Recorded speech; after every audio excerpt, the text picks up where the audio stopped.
నేను విలువలు, వ్యక్తిత్వము, శూన్యాన్ని గురించి మాట్లాడాలనుకుంటున్నాను. కొన్ని శతాబ్దాలకు పూర్వం వజ్రం అంటే ఆఫ్రికన్లకు విలువ ఉండేది కాదు. వారికి అదొక రాయితో సమానం.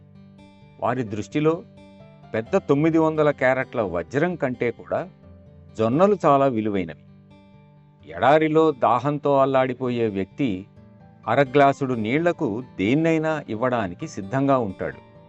అందుచేత ఈ భౌతిక విలువలు అంటే ఏమిటి? అటువంటివి ఉన్నాయా? కొన్ని చాలా విలువైనవే అనుకోండి. ఆఫ్రికన్లకు జొన్నలు, భారతీయులకు బియ్యం, యూరోపియన్లకు గోధుమలు, అందరికీ నీళ్లు, గాలి విలువైనవి. ఇప్పుడు మనం జీవితానికి అవసరమైన వాటిని గురించి మాట్లాడుతున్నాం కానీ విలువలను గురించి కాదు. మనం ఆహారం లేకుండా కూడా 40-50 రోజులు ఉండవచ్చు.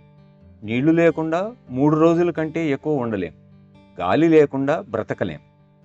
కానీ ఈనాడు మనం గాలి కంటే, నీళ్ల కంటే, ఆహారం కంటే వజ్రాలకు ఎక్కువ ప్రాముఖ్యత ఇస్తున్నట్లుగా కనపడుతోంది. నా ఉద్దేశ్యంలో నాగరికత మనకు తలక్రిందులైన విలువలను ఇచ్చినట్లుగా కనిపిస్తోంది.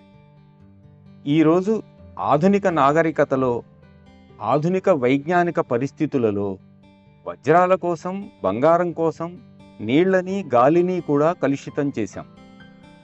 ఆధునిక నాగరికత కంటే కూడా పూర్వం భూమి మీదున్న ప్రాచీనులకే విలువల గురించి చక్కటి అవగాహన ఉండేది.